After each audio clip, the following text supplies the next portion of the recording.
hari ini akan belajar Daniel 11 ayat 21 sampai 26. Saya beri tema, kenapa orang jahat jadi raja? Pernah nggak saudara pikir tema itu? Ya. Kenapa orang jahat bisa jadi raja? Mari kita berdoa. Ya Tuhan, siapkan hati pikiran kami belajar tema ini dari kitab Daniel. Tuhan, pakai hamba-Mu yang lemah, terbatas, hina di dia ini.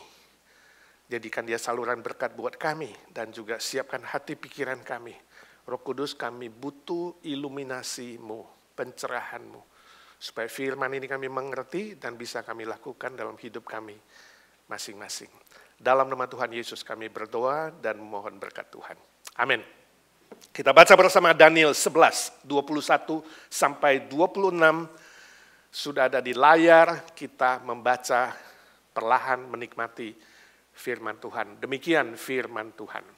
Menggantikan dia akan muncul seorang yang hina, yang tidak memperoleh martabat raja. Tetapi dengan tak disangka-sangka, ia akan datang merebut kedudukan raja dengan perbuatan-perbuatan licin.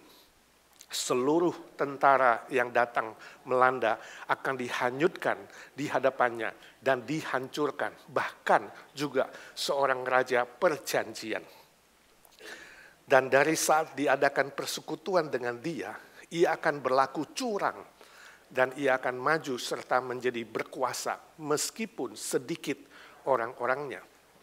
24. Dengan tak disangka-sangka, ia akan memasuki daerah-daerah yang paling subur dari negeri itu dan melakukan apa yang belum pernah dilakukan oleh para bapak dan nenek moyangnya, yakni menghamburkan rampasan dan jarahan dan harta di antara orang-orangnya, juga terhadap tempat-tempat yang berbenteng. Ia membuat siasat, tetapi hanya untuk sementara waktu.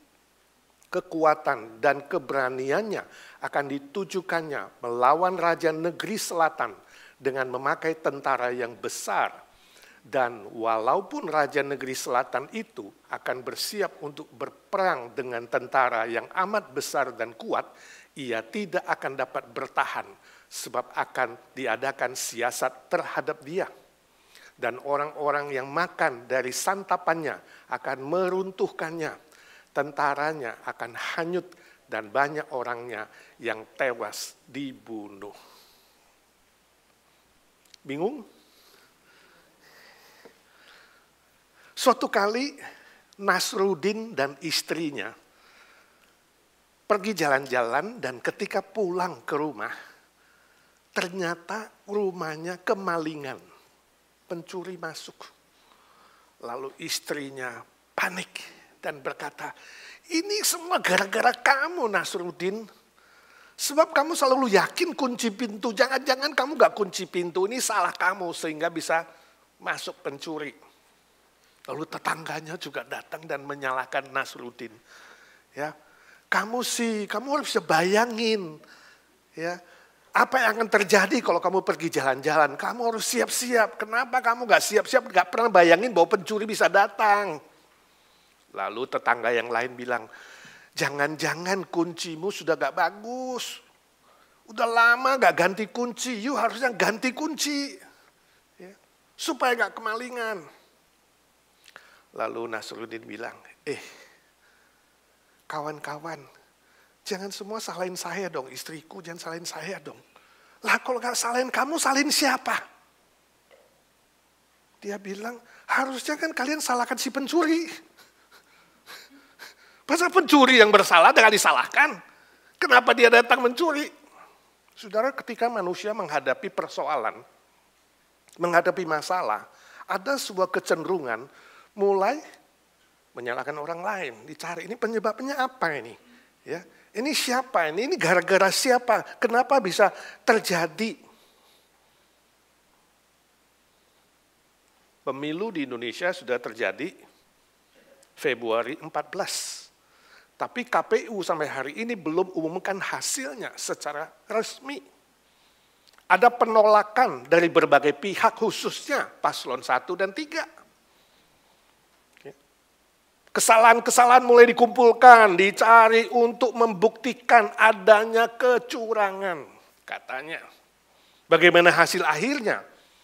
Wallahu alam, masih belum tahu. Ya.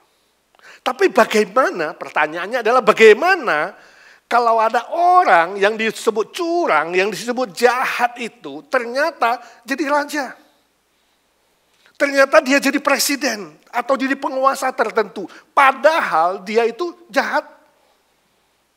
Sudah terang-terangan jahat misalnya. Melakukan kejahatan dan kecurangan dan kelicikan. Tapi kenapa bisa jadi raja?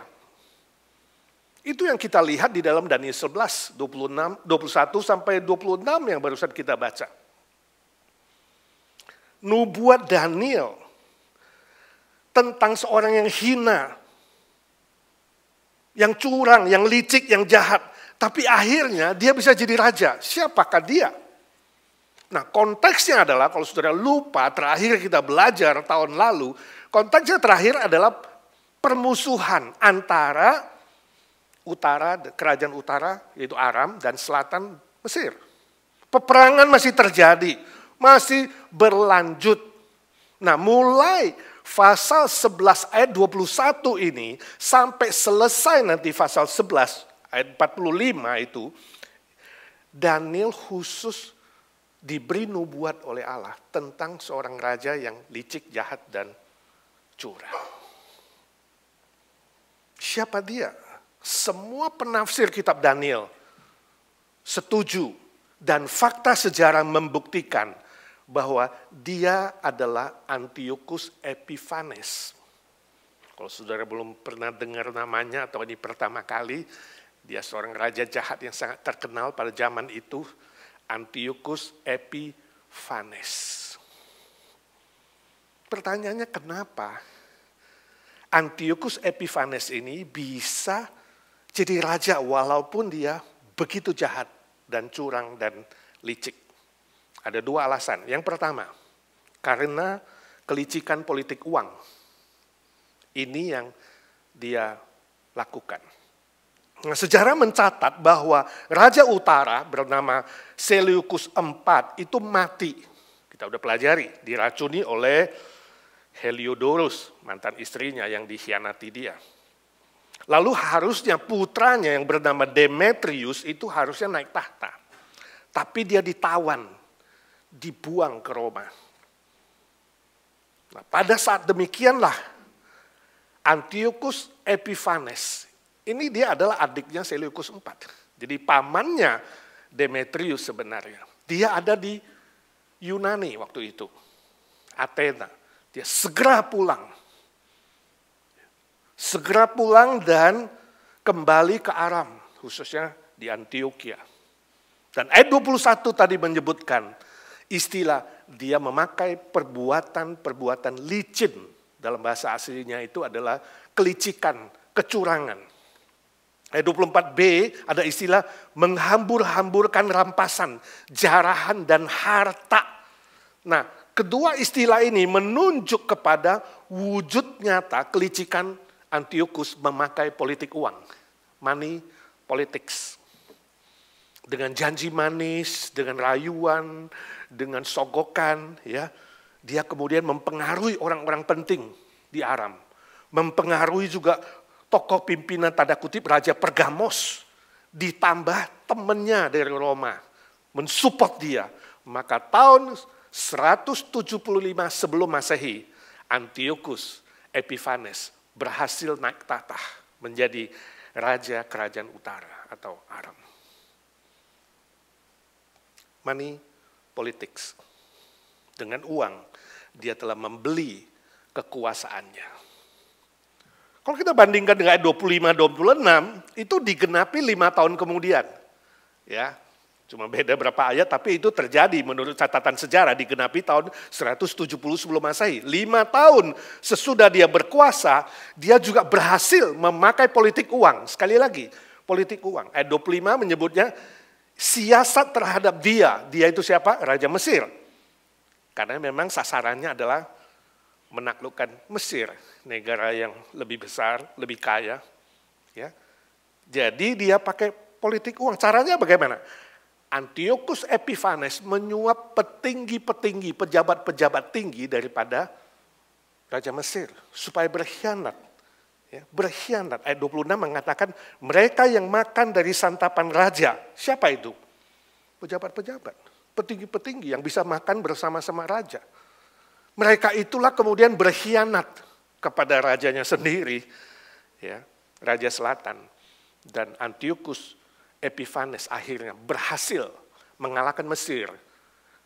Ribuan tentara mati tewas dekat perbatasan Sungai Nil. Bahkan digambarkan seperti luber dan air yang hanyut, demikian banyak yang dia korbankan. Karena politik uang. Jadi saudara jangan heran kalau hari ini ada pemimpin, ada raja, ada presiden, ada pemimpin-pemimpin ya bisa berkuasa. Jangan cepat-cepat mengatakan ini suaranya Tuhan, ini sudah diatur Tuhan, hati-hati. Ini kehendak Tuhan nih supaya orang jahat naik tahta. Bisa saja dengan kejahatannya sendiri. Kejahatannya sendiri dia naik tahta.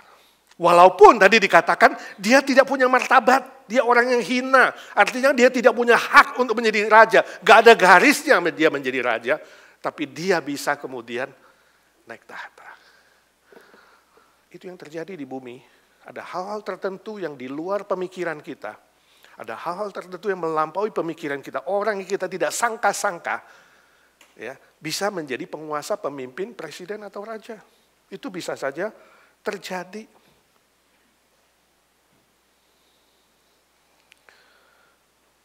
Ya, kadang-kala kita memakai istilah begini. Tuhan mengizinkan dia. Ya, kadang-kala Allah bisa mengizinkan tanda kutip orang jahat berkuasa dan bertahta. Tapi ingat, ketika saudara mengatakan Allah mengizinkan, jangan salah mengerti, bukan berarti Allah mengizinkan kejahatan. Atau Allah setuju dengan kejahatan, kecurangan, kelicikan, manipolitik yang dia pakai, bukan. Ketika mengatakan Allah mengizinkan hal itu terjadi, bukan berarti Allah setuju dengan pilihan suara terbanyak yang mungkin salah, sangat mungkin salah. Termasuk pemilu di Indonesia. Tuhan yang pilih bukan, Tuhan yang atur bukan, atau rakyat yang pilih. Ya, hati-hati sekali ketika mengatakan Tuhan sudah mengatur semua, Tuhan mengizinkan. Mengizinkan di situ bukan berarti setuju dengan kejahatan, mengizinkan di situ bukan berarti setuju dengan suara mayoritas yang seringkali salah. Seluruh tokoh Alkitab kalau kita lihat adalah minoritas yang berani memegang kebenaran, bukan mayoritas. Adalah jalan yang sempit menuju kepada kehidupan, jalan yang lebar menuju kepada kebinasaan. Jadi belum tentu suara mayoritas itu suara Tuhan. Tapi Allah mengizinkan di sini artinya Allah izinkan dirinya sendiri untuk bersabar melihat kejahatan itu. Untuk bersabar, tanda kutip, mengizinkan kejahatan itu masih berlangsung seperti iblis masih berkuasa di bumi ini. Tuhan mengizinkan dirinya tidak cepat-cepat langsung menghukum si jahat itu. Itu maksudnya Allah mengizinkan. Dia masih bersabar, menunggu kalau si jahat itu bertobat. Menunggu kalau dikasih kesempatan, si jahat itu bisa sadar dan kembali ke jalan yang benar. Jadi ketika saudara memakai istilah Allah mengizinkan, harus punya pengertian seperti itu. Allah masih bersabar melihat kejahatan itu. Allah masih bersabar melihat kecurangan itu. Ya. Seolah-olah mengizinkan dirinya bersabar melihat kebebasan manusia masih ingin berbuat jahat dan memilih yang curang. Tapi ingat, firman Tuhan tadi mengatakan, semua itu hanya sementara. Semua penguasa, raja, presiden, siapapun, termasuk Antiochus Epiphanes, firman Tuhan tegaskan, sementara saja. Kelak kita akan lihat, Antiochus Epiphanes gagal dan hancur. Nama Epiphanes secara hurufiah berarti yang gemilang, ya, yang mulia. Tapi karena kejahatannya dia juga dipanggil Epimanes. Epimanes artinya apa? Yang gila. Memang karena kegilaannya akhirnya dia gagal dan binasa seperti Nero pada zaman abad pertama. Sebab itu firman Tuhan tadi di ayat pembimbing berkata kepada kita, jangan kamu marah, jangan kamu iri hati, jangan kamu kesel kalau kamu melihat ada orang jahat masih berkuasa. Ada orang jahat lebih sukses, ada orang jahat lebih kaya, jangan kamu marah. Jangan kamu iri hati, pulang baca Mazmur 37. Mereka ada di tempat yang licin dan suatu hari mereka akan tergelincir dan jatuh. Allah itu tetap maha adil. Allah itu tetap maha benar. Dan dia tidak akan membiarkan kejahatan dan kecurangan itu terus-menerus berlangsung. Memang uang dan harta dapat menjadi alat politik, kita tahu di mana-mana. Ya, alat politik untuk mendapatkan kuasa atau mendapatkan kepentingan-kepentingan pribadinya. Hati-hatilah. Ya. Secara pribadi, sebagai orang Kristen, jangan sampai kita diperalat dengan iming-iming uang. Jangan sampai saudara menjadi budak uang. Karena firman Tuhan, 1 Timotius pasal 6 mengatakan, karena orang cinta uang, maka ada banyak duka cita, ada banyak stres, ada banyak penderitaan, bahkan ada sebagian yang telah menyimpang dari imannya. Politik uang memang powerful. Ya. Contoh pemilu di Indonesia, ya, Anies dan Ganjar masih katakan ada banyak bukti bahwa sebelum pemilu, jadi bukan pada saat pemilu, sebelum pemilu sudah terjadi banyak kecurangan, ada money politik di situ, iming-iming bantuan sosial, bagi-bagi uang tunai, tapi Bawaslu tidak menindak dengan tegas. Ya, memang Indonesia dikatakan negara yang paling hebat. Negara yang luar biasa dari seluruh dunia, cuma di Indonesia ya ada 3 lembaga. Jadi yang mempersiapkan dan melaksanakan pemilu itu perlu ada 3 lembaga yang berbeda. Apakah 3-tiganya bersinergi dengan baik atau bisa saling menuding dan menyalahkan ketika terjadi kecurangan dan lain-lain? Wallahu alam. Bagaimana hasil akhirnya dari nanti kita nggak tahu. Paslon 1 dan 3 akan mengajukan bukti-bukti penolakan mereka.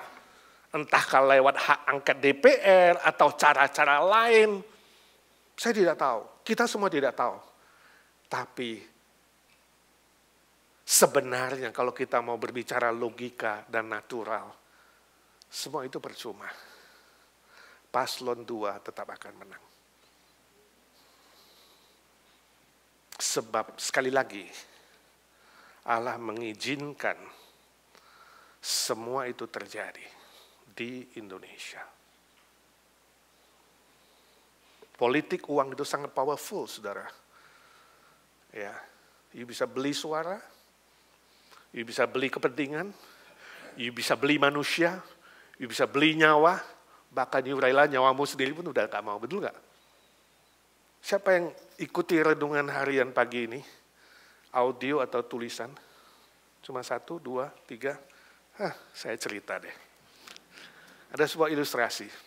Suatu kali katanya ribuan orang ngantri mau masuk surga. Malaikat penjaga pintu surga panik dan kaget sebab gerbang surga macet.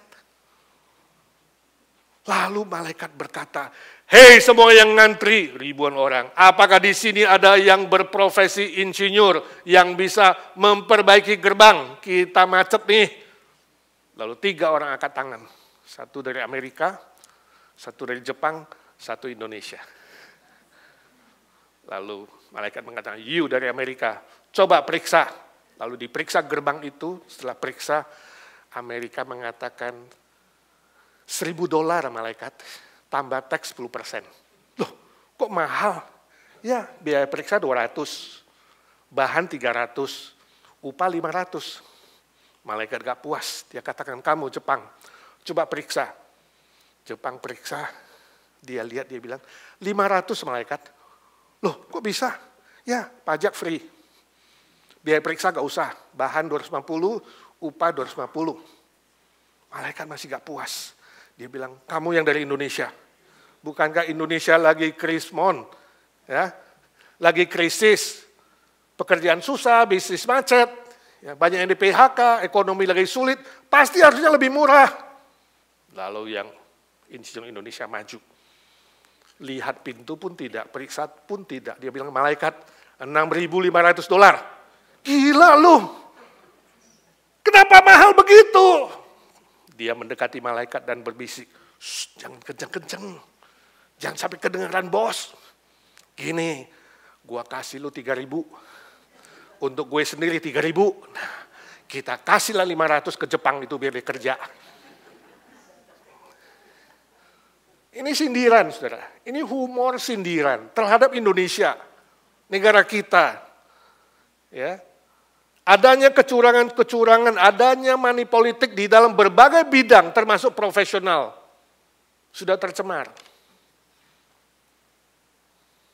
Ini fakta, walaupun ada yang diam-diam, ada yang terang-terangan, tapi ini terjadi. Ya. Tentu bukan saja di Indonesia, di mana-mana bisa. Tapi mungkin Indonesia adalah juara, saya tidak tahu. Ya, kalau kita nggak ada yang buat statistik kecurangan dan money politics di Indonesia, sindiran. Saudara pribadi bisa nggak tergoda dengan power of money ini? Ya. Bisa saja Tuhan izinkan orang jahat berkuasa untuk sementara. Bisa. Tuhan mengizinkan dirinya bersabar sementara. Tapi bila ada kefasikan, bila ada kejahatan, dan penguasa tidak mau bertobat, saudara, kelak akan menerima hukuman yang setimpal seperti Antiochus Epiphanes. Sebelum dia ada nggak? Di Daniel ada. Nebukadnezar ketika dia menentang Tuhan, dia sakit dan seperti binatang sampai dia bertobat, dia dipulihkan. Ada yang contoh lain, ada Belshazzar ketika dia mulai menghina Tuhan dan menghina kekudusan Tuhan dengan memakai barang-barang kudus untuk pesta mabuk-mabukan. Di situ muncul tangan yang ajaib. Dan dia ditampar atau dipukul hanya 1 kali saja, mati langsung. Jangan ada penguasa yang berani terang-terangan mencemarkan nama Tuhan, suatu kali akan menerima hukuman yang setimpal. Bagaimana dengan pribadi? Bisa saja terjadi, bisa. Saya makan dengan seorang teman di Jakarta, ngobrol, kemudian dia kesaksian, dia cerita, dia itu bisnis, saudara tahu lakban nggak? Tahu lakban ya? Lakban, tape itu, tape. Ini pesanannya besar. Di salah satu pelanggan dia, manajernya, pembelian, bilang sama dia, Mas, kamu bikinlah tape-nya itu ya misalnya 1 yard ya, dipotonglah jadi 90%, jadi potong 10% aja, dipendekin, ngerti gak?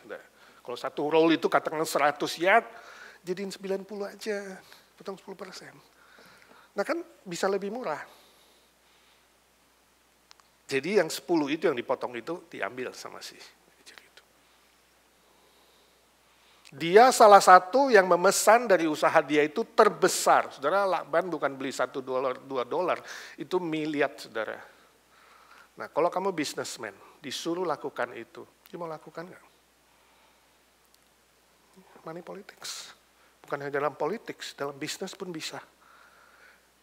Ketika salah satu langgananmu memesan dengan cara begitu, dilayani nggak? Dia akan bilang sama pabrik kan, pabrik tolong potong lebih pendek. Siapa yang tahu? Pembeli juga nggak tahu. Jadi jangan-jangan saudara selama ini kita beli lakban itu nggak persis. Ditulisin berapa yard itu nggak persis. Karena bisa saja ada yang lakukan. Teman saya katakan, nggak bisa Mas, aku orang Kristen, berani. Aku tidak bisa lakukan itu, maafkan saya. Dia rela kehilangan orderan miliaran. Saudara berani nggak? Biasanya yang kesaksian tentu berani, betul nggak? Kalau yang lakukan dia nggak berani bilang, ya kan? Berani nggak? Dia cuma doa, Tuhan kau tahu kebutuhanku. Tuhan kau tahu aku akan pegang firman-Mu dan melakukan yang baik dan benar. Tidak berani berbuat jahat, gara-gara uang. Apa yang terjadi setelah doa berapa minggu kemudian? Manajernya mati mendadak. Mungkin kejahatannya sudah sampai klimaks ya. Tuhan izinkan manajer baru menggantikan dia. Yang tidak berani melakukan kecurangan. Jadi ordernya jalan. Ingat, Tuhan bisa melakukan apa saja. Tapi pertanyaannya adalah apakah dengan kebebasan kamu akan memilih Tuhan, bukan memilih uang. Ini menjadi pertanyaan besar. Ketika kau berani berkata kebenaran, berani menegakkan kebenaran, ingat Tuhan tidak buta. Dia maha adil, dia maha benar, dan maha baik. Amin. Alasan kedua, kenapa orang jahat bisa jadi raja? Karena umat Tuhan perlu dimurnikan. Ayat 23. Antiochus berhasil membujuk Mesir, bikin perjanjian. Ingat, dia punya kelicikan. Sebab untuk menaklukkan Israel itu tujuannya. Dia harus lewat Mesir, dia bikin perjanjian dulu. Ya. Karena masih ada hubungan family. Ponakan. Ya. Rajanya adalah ponakan. Ya, jadi ada nepotisme di sini. Berhasil, dan kemudian ayat 24a mengatakan apa? Antiochus berhasil merebut tanah yang paling subur. Nah itu Israel. Jadi dia berhasil merebut Israel. Kenapa? Israel akan dipakai menjadi alat nantinya. Ya, ayat 25-26 dia mengalahkan ponakannya sendiri, yaitu Raja Selatan Mesir. Sebab itu tujuan akhirnya. Tapi harus lewat Israel. Saudara, kenapa Tuhan izinkan umatnya Israel hari itu ditaklukkan oleh Antiochus Epiphanes? Ini sebab Israel masih tegar tengkuk, degil hati, tidak mau bertobat, melawan firman Tuhan. Tuhan mengatakan beribadah hanya kepada Tuhan, mereka menyimpang. Itu sebabnya Tuhan sekali lagi izinkan ini terjadi untuk memurnikan umatnya Israel pada zaman itu. Dengan kata lain, Tuhan terpaksa, tanda kutip, terpaksa harus menghajar anaknya sendiri. Terpaksa harus menghukum anaknya sendiri, umatnya sendiri. Lewat apa? Kejahatan Antiochus Epiphanes. Seperti seorang papa sudah warning anaknya berulang-ulang. Sebenarnya gak tega mau membiarkan hukuman itu terjadi. Tapi akhirnya ada papa yang tega mengatakan, ya sudah kalau kamu mau ikut orang jahat, kamu tidak mau taat papa, nanti kamu akan dimakan oleh orang jahat itu. Dan akhirnya anaknya akan terjebak dan jatuh. Itu bisa terjadi. Tuhan bisa mengizinkan dirinya. Ya, bersabar melihat kebebasan orang jahat untuk tanda kutip mengajar anaknya umatnya sendiri supaya berbalik ke jalan yang benar. Tujuan akhirnya apa? Tujuan akhirnya supaya umat Tuhan, kita semua gereja Tuhan itu dimurnikan, lebih setia, bersandar dan berharap hanya kepada Tuhan, bukan kepada manusia, bukan kepada penguasa, bukan kepada raja, bukan kepada siapapun yang bisa memberi saudara keuntungan-keuntungan duniawi. Itu tujuannya. Itu kenapa orang jahat bisa menjadi raja. Nah, saya juga dengar kabar gereja-gereja di Indonesia juga terpilah-pilah sebelum pemilu. Ya, ada yang pro ini, ada yang pro itu, dan lain sebagainya. Ada sebagian sinode gereja, denominasi tertentu, diundang secara khusus ke Hambalang, Bogor. Termasuk salah satu teman saya sebelum pemilu. Ya, saya janjian mau ketemu sama dia, tahu-tahu waduh gak bisa nih, ada undangan khusus sih, gue harus ke Hambalang nih. Saya lagi ledekin dia, dapat apa? Belum jawab. Ya. Apakah ini juga disebut dengan ya strategi licik? Strategi curang sebelum pemilu. Dan setelah terpilih, menang paslon 2, salah satu teman bilang, nah kan sudah diatur Tuhan. Saya bilang, no. Jangan bilang diatur Tuhan, saya tidak setuju, saya bilang. Ya, Tuhan nggak mengatur apapun yang dilakukan oleh manusia secara curang. Tuhan hanya mengizinkan dirinya bersabar. Ya, sebab suara mayoritas pada umumnya lebih bersalah. Suara yang meneriakkan salibkan Yesus, itu lebih banyak saudara dari yang betul-betul mengatakan percaya Yesus, setia pada Yesus, itu lebih sedikit. Tapi yang meneriakkan salibkan Yesus itu lebih banyak. Nah, pertanyaan kita, apakah gereja-gereja Tuhan di Indonesia, ini pertanyaan kita, berani tetap mengatakan ya kepada ya, tidak kepada tidak, siapapun yang nanti terpilih? Ini menjadi pertanyaan penting. Kita perlu berdoa untuk Indonesia, berdoa untuk gereja-gereja. Beranikah pemimpin-pemimpin gereja di Indonesia dengan tegas, tidak kompromi dengan kejahatan, tidak kompromi dengan kecurangan, justru berani menegur penguasa-penguasa bila melakukan kejahatan, ketidakadilan, dan yang melawan kebenaran firman Tuhan. Kita perlu doakan, gak gampang. Minoritas di tengah-tengah mayoritas, tapi tetap harus menegakkan kebenaran.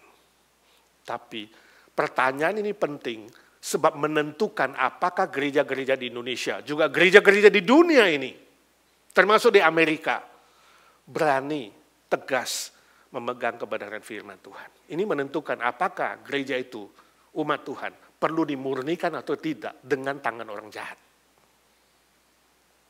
Sebab ingat, nubuat Nabi Daniel ini menunjuk kepada akhir zaman juga. Nanti pasal 12 kita akan berbicara akhir zaman. Antiochus Epiphanes adalah salah satu simbol dari antikris. Yang kita akan pelajari nanti ciri khasnya di pasal 12. Antikristus yang melawan gereja Tuhan dan melawan umat Tuhan. Tapi ingat, Yesus Kristus nanti tetap datang kedua kali mengalahkan itu. Sementara. Tapi pemurnian itu selalu dari dalam, saudara. Pemurnian itu selalu dari gereja Tuhan. Bukan saja di Indonesia, tapi di Amerika dan di mana-mana. Kita 31% evangelical di sini. Yang menganggap diri Injili di Amerika 31%. Yang sungguh-sungguh mengerti lahir baru, yang sungguh-sungguh mengerti keselamatan, yang sungguh-sungguh pegang Alkitab 100% firman Allah, 30%. Dan mungkin hari ini turun, sebab liberal naik. Kita menghadapi tantangannya berat juga di sini. Tapi cukup banyak, masih boleh dibilang sepertiga, ya, atau setengah-setengah melawan gereja-gereja yang liberal, yang menghina Tuhan, yang mencabik-cabik firman Tuhan, yang tidak percaya ini firman Allah. Kita menghadapi gereja yang begitu juga. Ya. Ada seorang teman yang dekat Beverly Hills, dia bilang, Pak, sorry saya nggak bisa ke IGNC. Lalu saya ke salah satu gereja di situ. PCUSA itu sangat liberal. Pertama kali dia duduk di PCUSA Church, dia kaget. Wih, gila, dia bilang. Itu ya, orang-orang yang sejenis, masa dalam ibadah cium-ciuman, dia bilang. Kaget saya. Terus ada yang bawa anjing, bawa kucing. Mereka percaya anjing kucing juga perlu masuk surga. Liberal. Saya bilang, kamu jangan kaget. Jangan-jangan pendetanya juga homo.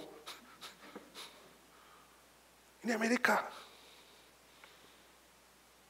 Berani gak gereja-gereja mempertahankan kebenaran, menegur yang salah sesuai firman Tuhan, ini menentukan apakah perlu dimurnikan atau tidak dengan tangan orang jahat.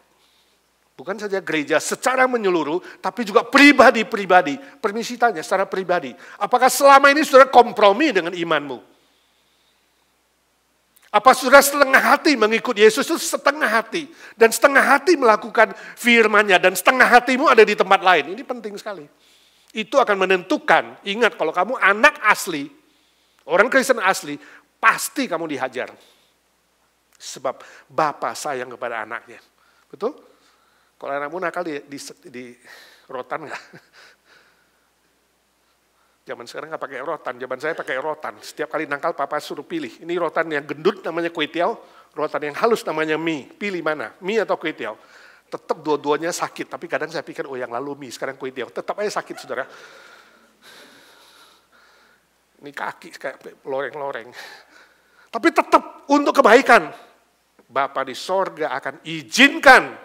Kalau kamu tetap kompromi dan bersahabat dengan kejahatan, Tuhan akan izinkan kejahatan itu menghajar kamu. Dengan satu tujuan, kamu kembali kepada Tuhan. Kamu hanya bersandar kepada Tuhan. Ini penting sekali.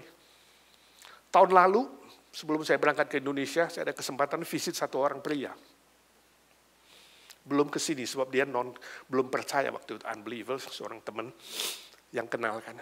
Saya kunjungi dia. Dia itu ditabrak sama truk yang besar. Truk itu hasil curian, jadi sopirnya ngebut, langgar lampu merah, lalu nabrak dia. Mobilnya kecil, hancur dia sama istrinya di dalam situ. Jadi waktu saya lihat dia itu, kena tulang punggung atas sampai bawah. Hanya bisa tengkurap, gak bisa telentang. Gak bisa gerak apa-apa. Ngobrol cukup lama saya injili, tapi puji Tuhan, hari itu dia menangis terima Tuhan. Dia bilang, istri saya juga ada dirawat, tapi rumah sakitnya lain. Jadi habis nginjili dia, menangkan dia, saya besuk istrinya. Waktu besuk istrinya, dia nangis. Saya lihat matanya satu tutup. Rupanya suaminya kena tulang punggung, dia kena mata. Jadi ketutup. Hopefully gak buta, itu hopefully gak lumpuh. Ya. Saya besuk, dia nangis-nangis. Saya bilang, saya baru kunjungi suamimu. Puji Tuhan, dia mau terima Tuhan Yesus. Percaya, mengaku. Satu kalimat demi satu kalimat. Mengaku dosanya, terima Tuhan Yesus.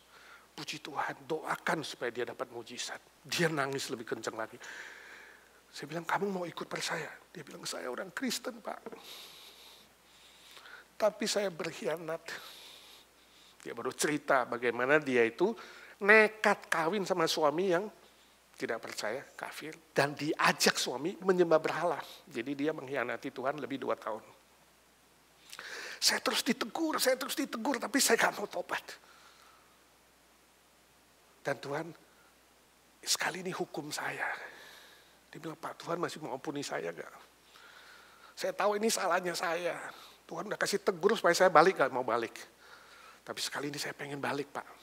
Jadi singkat cerita, saya juga injili ulang dia, supaya dia setia kepada Tuhan. Ya, menerima Tuhan.